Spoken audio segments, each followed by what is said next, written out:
maraim-baovao fiombonam-bavaka anomboana ny tontolo andro miaraka amin'ny tompo isan'andro amin'ny ora sasany maraina ao amin'ny FJKM misotro fitiavana.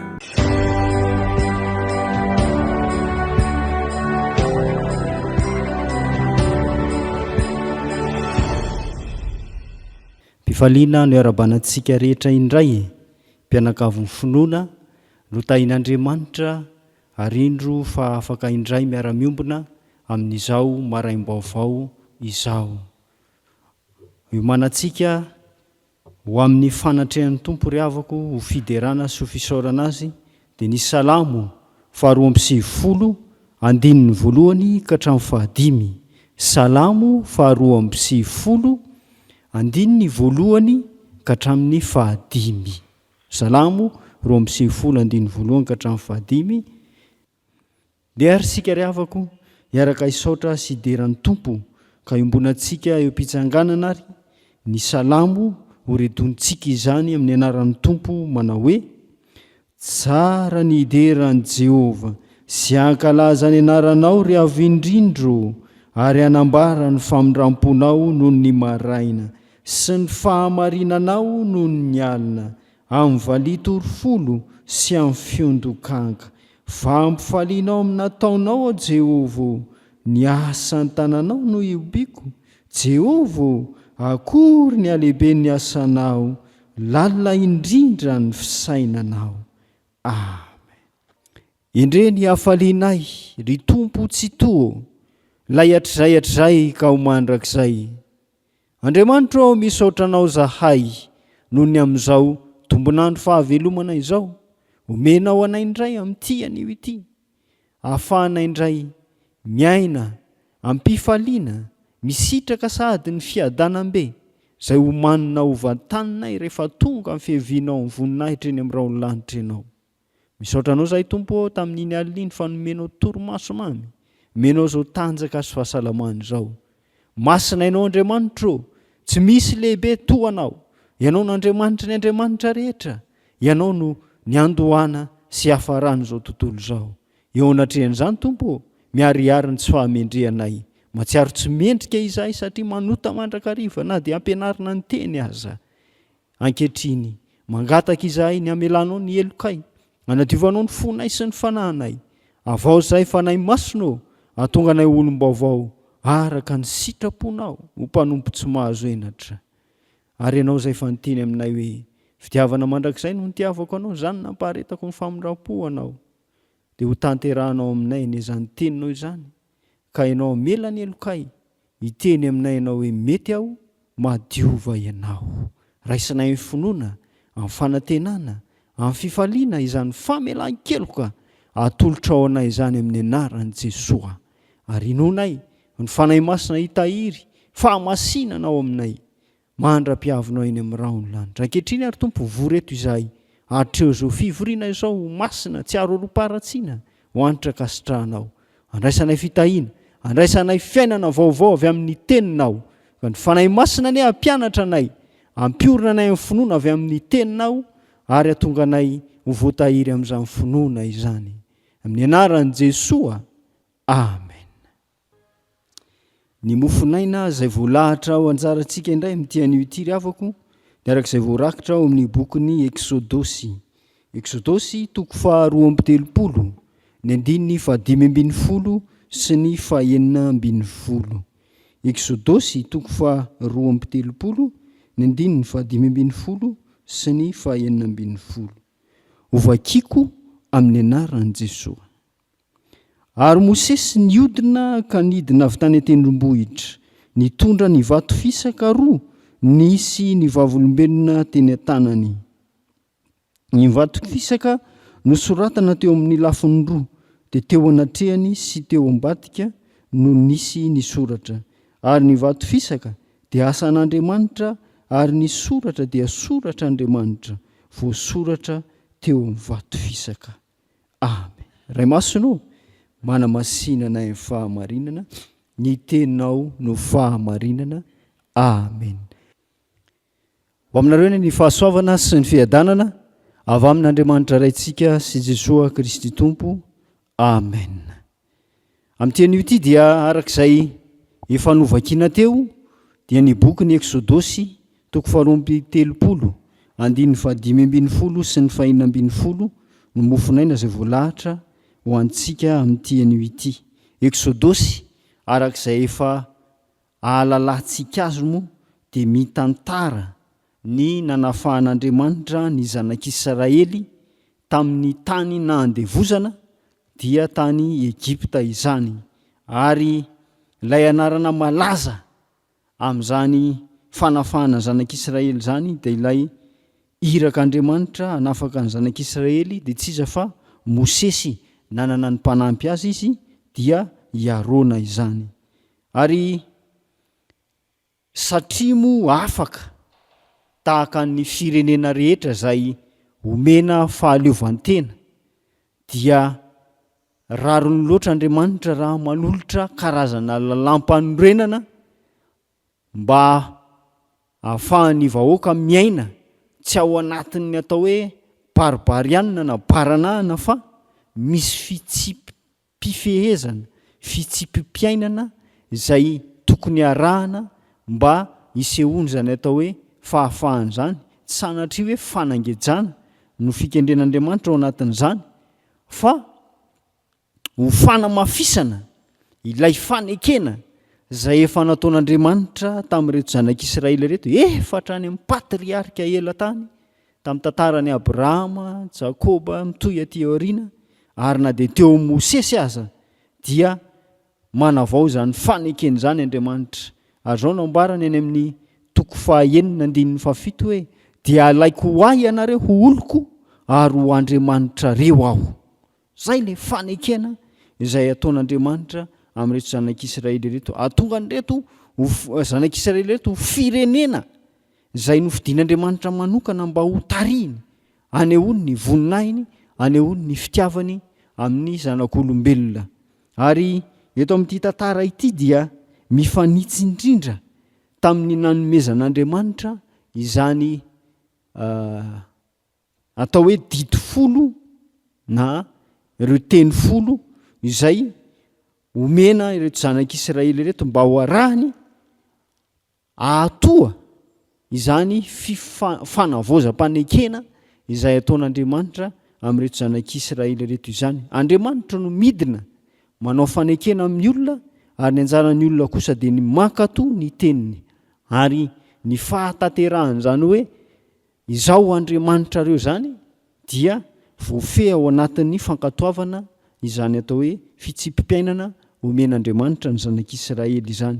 Mosesy eto dia nitokana tany an-tendrombohitra araka ny voalazany amin'ny Deuteronomia any amin'ny 5 dia tokony ho 70 andro sy 70 alina no nitoerany Mosesy tany any an-tendrombohitra. 7 andininy fahasivy mipakatra aty amin'ny 10 ary mbola mafisany zany ery amin'ny 10 no mitantara izany hoe nandrihitra ny 70 andro 70 alina Mosesy no nitoetra tany an-tendrombohitra niona tamin'Andriamanitra nandray izany atao hoe teny folo na didy folo izany.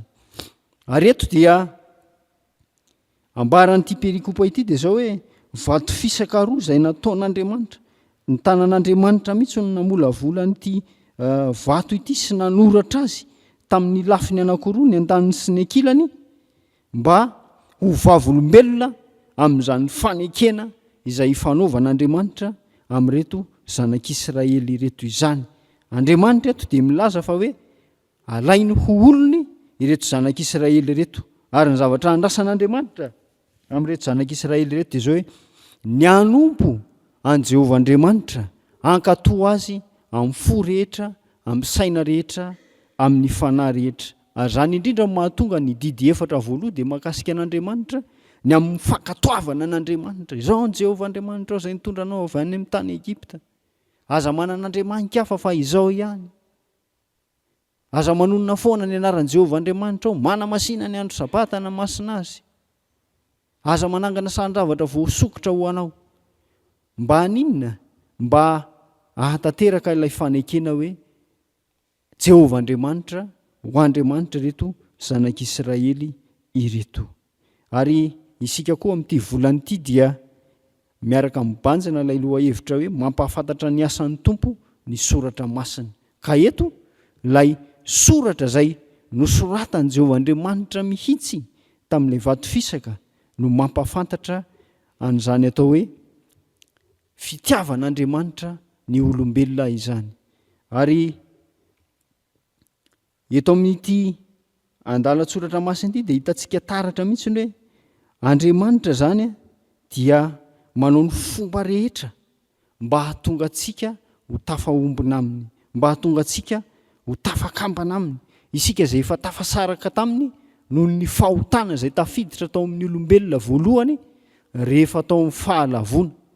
Ary teo Andriamanitra dia nitady mandrakariva izay anatonana ny olombelona tahaka an'izay nataony koa amin'ity perikopa ity hoe Andriamanitra mihitsy no midina manatona ny olona, manorina fanekena, manavao fiombonam-piainana amin'ny olombelona.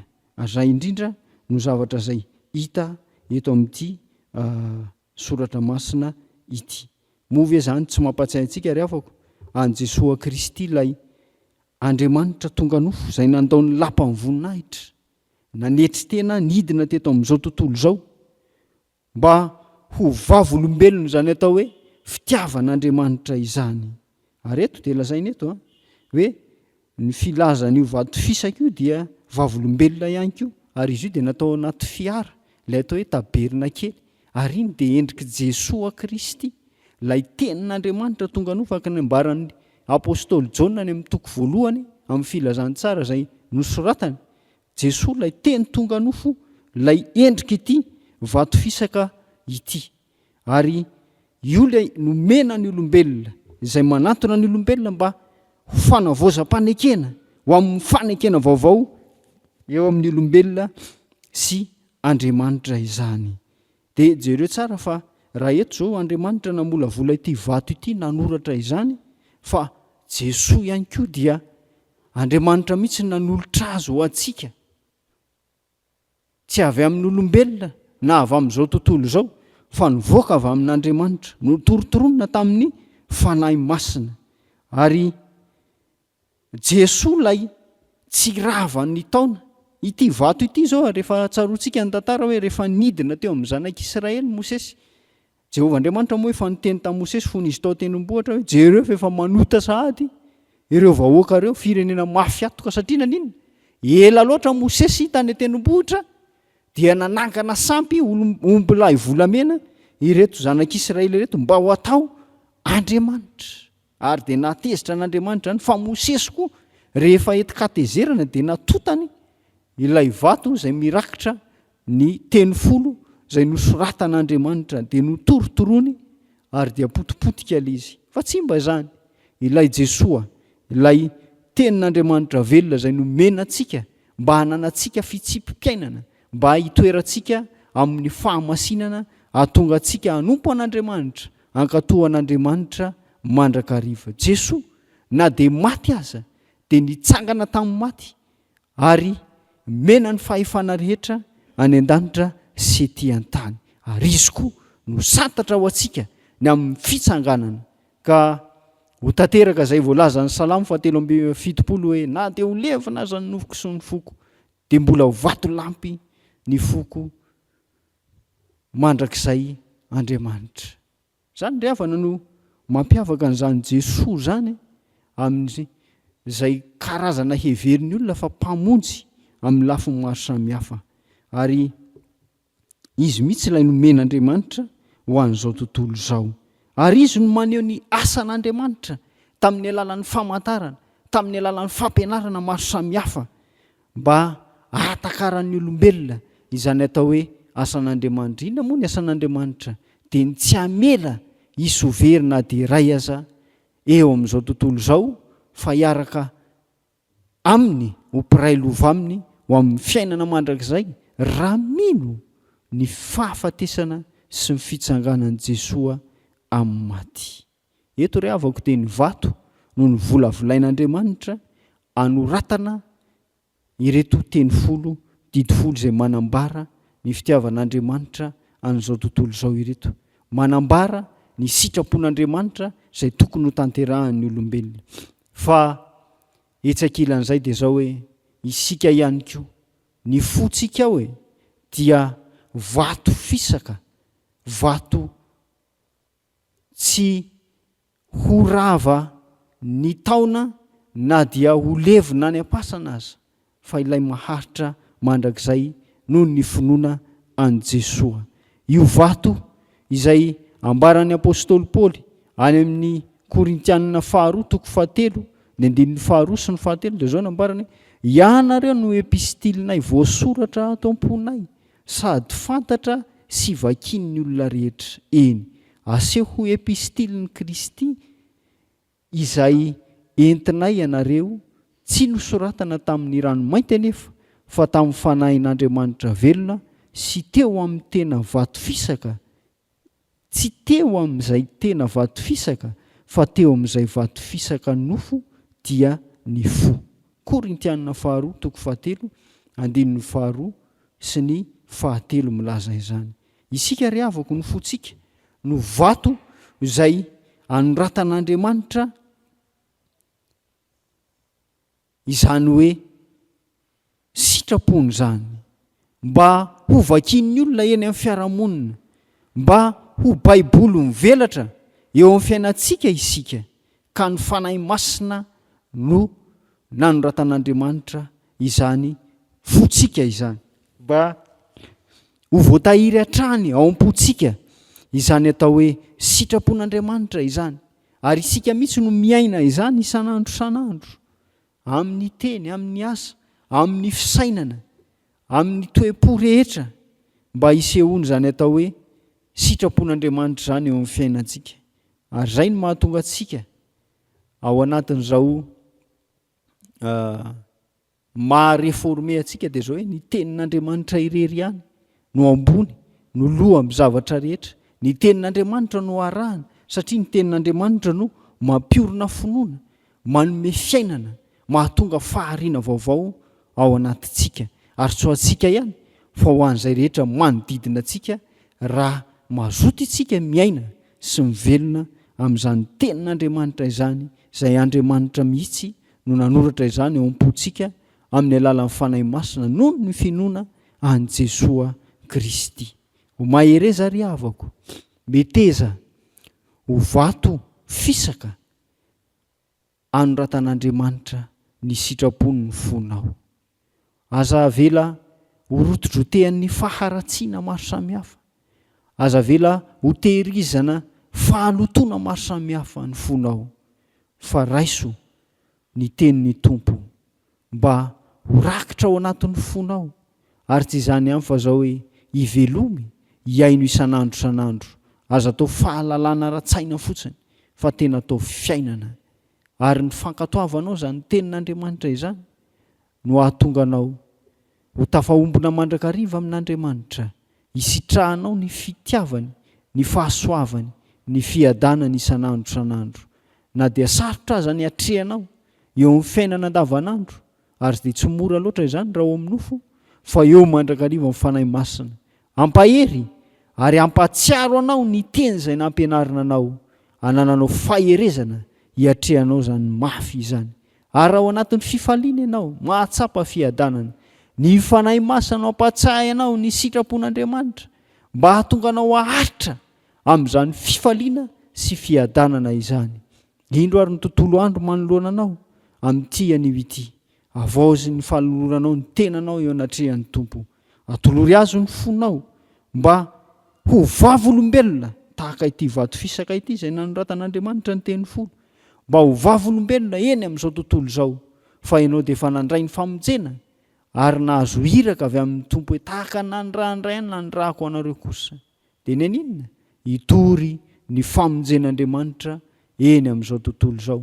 Izany dia tsy mila pilipitra tahaka an'izao ataon'ny mpanompon'Andriamanitra izao, tsy mila manao robe pastoraly, tsy mila zavatra be, fa ny fiainanao andavanandro mihitsy, na eny an-dalana ianao na aiza dia asehoy fa efa manana an' Jesosy ianao, efa nampianarina ny teny ianao, ary ianao dia iasan'ny fanan'Andriamanitra isan'andro san'andro. Miteza ary anehoan'Andriamanitra ny asany amin'ny alalan'ny tenanao. Ianao le vato fisaka vaovao zay tandindony zao vato fisaka nomenany zanak'Israely izao. Efa manana an' Jesosy ianao ko mahereza. Ataovy amponao mandrakariva ny teniny. Izy ilay fanampianatra antsika hoe raha tia ahy ianareo dia hitandrina ny teniko. Dia mahereza riavako ny tompo amombanao amin'ity tontolo andro ity. An'Andriamanitra irery ny voninahitra. Ivavaka isika. Tompo, misaotra anao zahay fa tia anay dia tia anay tokoa ianao. Na dia miatrika fiaina-tsarotra azy isahay, na dia miaina ao anatin'ny tontolo feno fahalovana, efa ravan'ny ota azy isahay. Indro ianao manavao anay mandrakariva amin'ny alalan'ny teninao, mampatsiahy anay ianao, fa ianao dia efa namboatra anay ho vato fisaka vaovao, anoratanao ny sitraponao mba hivelomanay, mba hankatoavinay, ary zany no endrika ilay fanekena vaovao zay tanterahinao aminay, mba hanananay fiainana vaovao noho ny amin'ny teninao izay mitondra fahariana vaovao anatinay. Misaotra Tompo fa tianay ianao, mampianatra anay ianao, mba handraisanay ny teninao, mba hanekenay fa ianao dia aneho ny asanao amin'ny alalan'ny fonay, ilay vato fisaka vaovao. Tsy efanay izany Tompo raha tsy ianao fanahy masina no mitoetra isan'andro san'andro ao anatinay. Ianao mihitsy no mitondra anay, ianao no mibaiko anay amin'izay rehetra ataonay, ary izahay dia mpanantanteraka ihany mba hisehoany ny voninahitrao. Irianay tokoa Tompo izany fiombonam-piainana, fiombonan'asa aminao izany, mba hanananay fifaliana, hanananay antoka ny amin'ny hoavy rehetra dia ny fiainana mandrakizay. Indro ny tontolo andro atolotray ho tananao. Mety manana fahalemena izay ao amin'ny nofo, mety misy tsy fahasalamana maro samihafa madinidinika eny. Ianao anie Jesosy natanjaka anay, ianao ome anay herim-panahy ahafahanay miatrika ity tontolo andro ity, ary tsy izany ihany fa fahasalamana azonay miatrika ny adidy maro samihafa amin'ity tontolo andro ity. Da io Tompo ny ray aman-dreny zay manatanteraka ny asa fivelomana, mba ho ambininao amin'ny zavatra rehetra, fanamasinao aza miala amin'izy ireny ianao, arovy izy amin'ny ratsy rehetra. Anaiky anie izy fa anio ny sitraponao amin'ny teny sy ny asa rehetra. Ny zaza mianatra koa dia hombanao fanahy masina, mba olohany fa tsy ho rambony, ho voatahiry amin'ny fahendrena sy amin'ny fahamasinanao. Zay rehetra mombanay ka mahasoanay kanefa tsy voatononay. Tanterao zany Tompo araiky ny lehibe ny indrafonao sy ny fahasoavanao. Ao Tompo ireo mandalo ady sarotra dia ianao ampahery azy ireny anie, hanome azo fanantenana vaovao aminao Jesosy. Ankehitriny ary maneho ny fiombonanay izahay ka manakamba izany vavaka izany amin'ilay nampianarinao manao hoe: Rainay izay ny an-danitra, ho masinany ny anaranao, ho tonga ny fanjakanao, atao any sitraponao, ety an-tany ho tahaka ny any an-danitra, meo anay an'io izay anona sahaza ao anay, ary mamela ny elokay tahaka namelanay izay meloka taminay, aza mitondra anay amin'ny fakam-panay, manafanay amin'ny ratsy, anao amin'ny fanjakana sy ny hery, ny voninahitra mandrakizay. Amen. Raiso amin'ny finoana sy amin'ny fanantenana riavako, ny tsodrano izay omena sy atolotra anao amin'ny anaran'i Jesosy fa ho tanterahany aminao izany.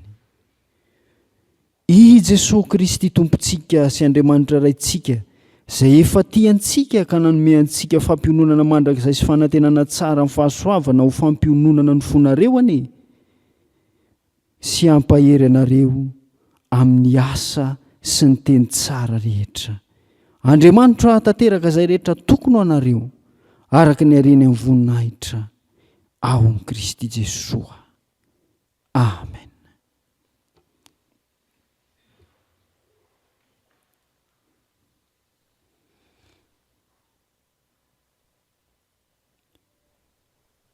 An'Andriamanitra irery ny voninahitra amin'ny anaran'ny Ray sy ny Zanaka ary ny fanahy masina.